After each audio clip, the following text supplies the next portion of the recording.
Então, eu queria colocar a seguinte questão. Os dados hoje são o elemento crucial da economia digital. Eu diria que não é só da economia digital, do capitalismo em geral. Os dados são um elemento fundamental e eles explicam muito a concentração econômica, tecnoeconômica e política e nesses polos que tanto a Sofia quanto o Lucas colocaram, que são os Estados Unidos e China, né? Então, mas eu queria separar aqui a seguinte questão, né? A digitalização que começa e se intensifica com a internet na última década do século XX, ela não necessariamente desembocaria numa dataficação, que é a conversão de basicamente todas as expressões simbólicas numa torrente infinita de dados, que é capturada por algumas grandes corporações. Esse modelo de negócio baseado na criação e na extração de dados do mundo inteiro, ele foi bastante amplificado com um modelo de negócios criado nos Estados Unidos, que é o modelo de negócio da computação em nuvem. A computação em nuvem, ela concentrou ainda mais dados e concentrou poder econômico nas infraestruturas das Big Techs. Por quê? Porque ela barateou enormemente o uso de infraestruturas computacionais de alto poder de tratamento de dados. Então, você via pequenas, médias e grandes empresas, a partir da segunda metade da primeira década do século XXI, colocando seus dados na nuvem. Nuvem o que é? Nuvem nada mais é que hospedar os seus dados ou a sua infraestrutura de tratamento de informações da empresa num data center que é acessado remotamente pela internet. Então, a imagem é interessante porque ela dá a ideia de que a nuvem é algo que está pairando sobre o ar. Não, e a nuvem é geograficamente localizada. Os principais data centers do planeta estão nos Estados Unidos, né? E com essa abundância de dados, o que acabou acontecendo também é que ela altera toda a pesquisa do que era de inteligência artificial. A inteligência artificial estava paralisada, os cientistas chamam de inverno da IA. Ela estava paralisada nos anos 90 porque ela queria aplicar lógica a uma série de símbolos, e como se a inteligência fosse o uso da lógica, simplesmente. É claro que a lógica faz parte da inteligência, mas é um pedacinho desse tamanho. Então, com a abundância de dados, um paradigma que estava paralisado, que é o conexionista, que acha que a inteligência é a capacidade de extrair padrões e fazer classificações. Então, o que acabou acontecendo? Explodiu o uso do aprendizado de máquina e do aprendizado profundo. E isso, que é o quê? Você precisa de muitos dados para extrair padrões deles e fazer tudo o que a gente está vendo e chamando de inteligência artificial. Nada mais é que a estatística aplicada a alto poder computacional. Essa é a IA realmente existente, apesar da ficção que não vem ao caso. Então, você tem o machine learning e o deep learning, eles constituem o paradigma mais importante em uso hoje da chamada IA, inteligência artificial realmente existente. E ele permitiu que, a partir de 2017, o que acontecesse? Você criasse novas infraestruturas com base nessa coleta enorme de dados, com base nesse processamento crescente de dados. Então, você cria os LLMs, Large Language Models. O que é isso? São os grandes modelos de linguagem, onde o GPT, por exemplo, é um deles. O GPT surge nada mais do que você ter tratamento de dados com altas bases de dados, com bases variadas, como jamais a gente viu antes. Então, isso gerou uma situação muito interessante que eu quero chamar a atenção de vocês. Desde 2014, olha aqui, 2014, essa linha aqui, lilás, ela mostra o desenvolvimento da teoria computacional e da criação de grandes modelos. ele não está desde 2014, não está mais majoritariamente na mão das universidades, ele está na mão das grandes Big Techs. Ou seja, está havendo, na verdade, um fenômeno o seguinte: havia 32 modelos significativos de aprendizado de máquinas em 2022, apenas 3 de universidades. Isso está sendo chamado, até pelo MIT, de privatização da pesquisa da inteligência artificial. Nós estamos com um ramo científico onde o conhecimento concentrado não está mais nas universidades. E isso não é porque não está mais aqui nas universidades brasileiras. Eu estou falando das universidades em geral. Esse conhecimento, ele está na mão das Big Techs. E aí você vê, né, o que acontece. Do ponto de vista de 2022 ainda, a gente observava como que isso está concentrado, os grandes modelos nos países. Olha, aqui, desculpe, em 2023, 61 dos grandes modelos LLMs utilizados estão na mão dos Estados Unidos e 15 da China. O resto é simplesmente o resto. É muito pouco perto dessa pesquisa. Então, o que está acontecendo? É gravíssimo isso. Está havendo uma concentração e controle do conhecimento, né? Porque se controla os dados, que são insumo fundamental, e se controla as infraestruturas computacionais, que são os data centers de hiperescala. E se controla toda a cadeia da tecnologia. Então, na verdade, o que a gente tem é também uma concentração, por exemplo, do número de patentes. O número de patentes, ele nunca foi tão grande na área digital e na área de inteligência artificial, que é o controle do conhecimento também, né? E o bloqueio da pesquisa sobre isso, porque aí o bloqueio é o bloqueio das grandes empresas. Então, o que a gente vê é que, curiosamente, olha só, a China tem, né, inúmeras patentes recusadas, né, e tem a principal hoje, a gente diz, o patenteamento no escritório de patentes norte-americanos não é mais norte-americano sobre IA, é chinês, né? Então eles estão disputando a China no terreno do boicote ao compartilhamento do conhecimento, que é o terreno norte-americano, e os norte-americanos estão perdendo essa briga, né? E o que nós estamos vendo, curiosamente também, é recentemente um crescimento de projetos de inteligência artificial, que é a tecnologia transversal, ela está entrando em todos os ramos da economia, todos os ramos, absolutamente, e essa tecnologia, ela está vendo um crescimento dos projetos de código aberto, né? Aí você poderia dizer, nossa, olha só o crescimento dos projetos de código aberto, se você for levar em conta o registro desses projetos no GitHub, né, que é um repositório de projetos variados de software, né, de qualquer coisa, na verdade, mas de inteligência artificial você isola e mede. Esse crescimento é absurdo. Mas eu queria falar que isso pode ser muito enganoso. Por quê? Porque o que nós estamos vendo é que esses projetos são projetos diminutos, são projetos pequenos, ou são frameworks que as grandes plataformas criam para atrair colaboradores para desenvolver o seu próprio framework. Então, é um aberto que é feito, por exemplo, para desenvolver, né, as estruturas de modelagem do Google, do Facebook, do Grupo Meta, e também, né, se você for ver, são aplicativos extremamente secundários, e 70% dos aplicativos de IA generativa, que tem aí à disposição na internet, eles são hospedados no Google. Então você vê a concentração das infraestruturas é brutal. Você pode entrar assim, se vocês entrarem agora na internet e falar IA generativa, aí vocês vão ver milhares de sites de empresas de IA generativa, mas não são, elas todas usam 4 ou 5 estruturas de modelagem grande, ou da OpenAI, ou da Microsoft, ou do Google, ou do Grupo Meta, e da IBM, e aí começa a migrar, começa a diminuir muito.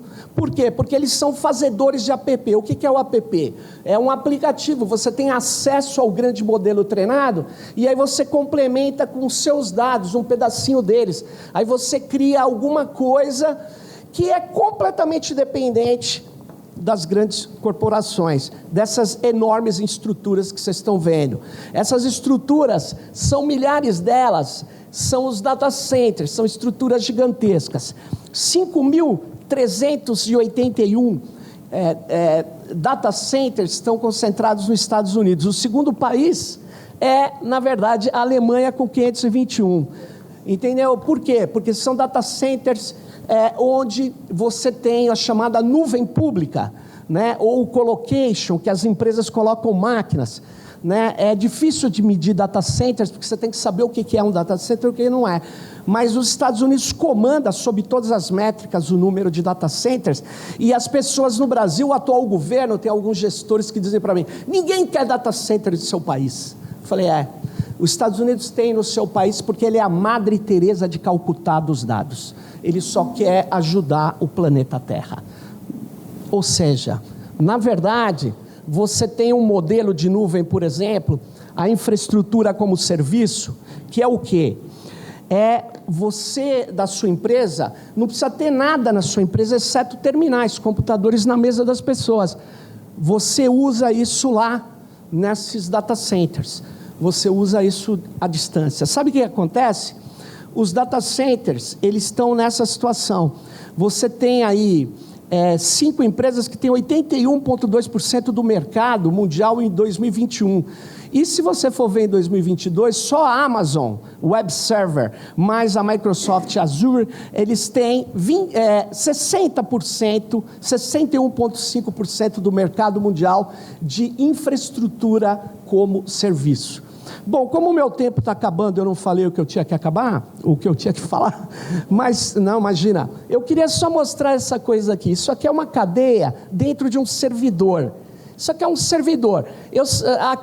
Eu gosto muito, isso é feito pelo Atlantic Council, que é a ONG dos caras, a OTAN civil dos norte-americanos. Estou brincando, mas olha só. Quem controla o processador, quem controla as placas fundamentais, você não tem nada, você tem uma concentração da infraestrutura tecnológica e que está sendo interiorizada. Alguns caras vão falar para vocês, não, tem uma cadeia da inteligência artificial. É claro que tem, mas ela está sendo interiorizada. A Amazon está construindo o processador agora, a Microsoft está construindo o processador. E não era para construir, era para usar os de Taiwan, da Samsung. Não, mas eles estão interiorizando. Está havendo uma interiorização brutal de componentes vitais. Sabe por quê? Porque você precisa controlar isso aqui. O provedor de nuvem, no meu modo de ver, é um ator geopolítico. Cada vez mais um ator geopolítico.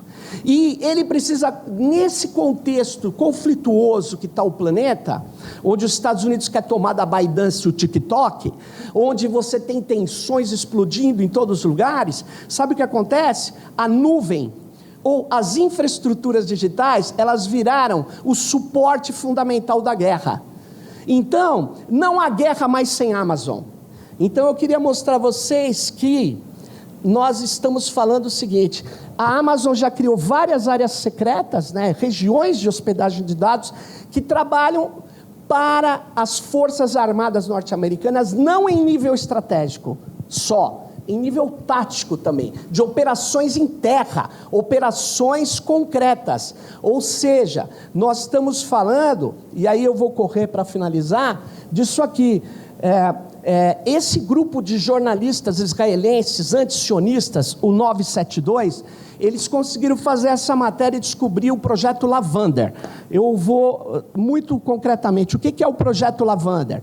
É um projeto inspirado nesse livro aqui, desse general brigadeiro das forças de segurança de Israel. Esse general brigadeiro escreveu The Human Machine Team, que é o quê? Que é a equipe humano-máquina. Bom, eu vou resumir. A ideia dele, o que é? É pegar o Deep Learning e usar um conceito que chama defesa profunda. E, posteriormente, ele fixa, na verdade, mapeia todas as situações. Por exemplo, eles estavam fazendo isso, toda a comunicação da faixa de Gaza, você mapeia, rede social, comunicação, telefonema, e depois passa por um aprendizado de máquina, que já tem um modelo treinado para identificar quem é do Hamas. Aí, com base nessa identificação, você faz o quê? Você fala, esse cara é elemento superior do Hamas, esse é médio, esse é, sei lá, militante do Hamas. Aí o que eles fazem? Eles fazem isso, ele propõe isso, essa frase dele no livro: imagine 80 mil alvos relevantes produzidos antes do combate. Esse livro não é desse confronto agora, esse livro foi lançado em 2021. Ele é um livro já anterior ao conflito. E, na verdade, eu só quero chegar aqui, ó. O que está acontecendo é que essas empresas são infraestruturas, Microsoft, Google, OpenAI, infraestruturas já do Conselho de Segurança dos Estados Unidos. Elas não são mais só empresas de comércio digital e tal. Elas são componentes geopolíticos fundamentais. Eu quero dizer, portanto, eles são parte indispensável da infraestrutura militar hoje, e eles estão controlando o desenvolvimento de tudo isso, né, no planeta. A OpenAI e a Microsoft estão lançando um data center agora de 100 bilhões de dólares. Não sei se vocês fazem ideia do que é isso. Em reais fica bonito, 500 bilhões de reais, um data center, para poder fazer isso. A barreira de entrada no desenvolvimento tecnológico, ela foi colocada lá em cima. Os países continuam sendo entregadores de dados e, no máximo, desenvolvedor de aplicativo. Você entende isso? Desenvolvedor de uma coisa que só funciona na mega infraestrutura. É essa a realidade do desenvolvimento.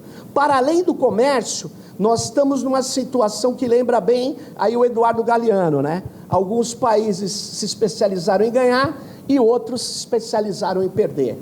Isso nunca foi tão verdadeiro como nessa situação aqui, e que, para quem não entende que os dados são insumo fundamental de tudo isso, o governo brasileiro continua entregando dados para a IBM dos servidores públicos, civis e militares. Se vocês entrarem agora nos termos de uso do SouGov, vocês vão ver lá que os dados digitados no chat são enviados para os Estados Unidos.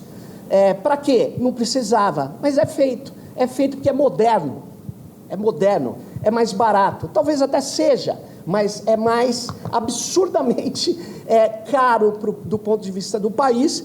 E eu só, talvez... queria dizer que esse modelo de dados, ele é ambientalmente insustentável. O modelo de IA realmente existente, baseado em dados, não é viável do ponto de vista de um médio prazo, não é viável. E para vocês verem isso, é que o treinamento só de um desses modelos, o Lambda, ele gerou 36 mil toneladas de CO2 na atmosfera. E se você for ver as imagens de divulgação, que eu tanto já mostrei, que o Google já vai retirar elas, porque eles achavam isso bonito. Essa é uma imagem do mundo, parece o mundo industrial, né? Prédios com chaminé, mas não é. É o vapor de água saindo de um data center, porque é preciso muita água, muita tubulação para poder refrigerar. É preciso só aquele data center, 355 milhões de galões de água por ano para um único data center. E, na verdade, o que nós estamos falando é que você já tem um impacto de 3,25, 3,7 de gases do efeito estufa, só do treinamento de modelos de IA. E o que eu quero dizer é que isso já ultrapassou, né, essa economia de dados, esse acúmulo de dados, processamento e tratamento nos data centers, ele já ultrapassou o impacto ambiental da aviação civil. Né? Então, na verdade, esses dados são da União Internacional de Energia, e vocês têm que ver o seguinte: eu terminaria dizendo, não dos tratados que existem, mas dos que deveriam existir. Eu acho que a gente deve impedir eu sei que não é de comércio, mas eu quero chamar a atenção de todos. Acho que a gente deveria impedir o uso de machine learning rastreando redes digitais e comunicações para criar alvos civis. Eu acho que isso tem que ser considerado crime de guerra. Eu acho que isso tem que ser considerado inaceitável. Segundo, eu acho que a gente tem que declarar o modelo de negócios baseado na coleta permanente e crescente de dados das populações ambientalmente insustentável e perigoso. E diria, eu acho que a gente tem que fazer outra coisa também. Desculpa, é que eu estou aqui só para terminar, é a última tela. Eu sei que eu passei uns 10 minutos, mas como eles não passaram, não tem problema. Eu acho que a gente tem que articular internacionalmente o reconhecimento da soberania digital dos povos, que não é reconhecido, a soberania, a velha soberania que é reconhecida, mas não essa ideia da tecnodiversidade e do direito da invenção. Eu tive negociando na cúpula da Sociedade de Informação em 2003 em Genebra, quando eu falei que todos os povos tinham o direito de desenvolver tecnologia, tanto europeus quanto americanos fazem aquela jogada de destruir a frase, sabe? Vão colocando outras frases. Eles são contra o direito à invenção e o direito à tecnodiversidade. Não é fonte de comércio, mas é mais do que comércio. É desenvolvimento, é cultura, é o direito que os povos têm. E eles não respeitam esse direito. Eles acham que o nosso papel é ser consumidor de produtos e serviços que eles criaram a partir dos dados que eles tomaram daqui, das nossas populações. Então, a Sofia já tinha falado, o neocolonialismo, o colonialismo digital. É isso aí.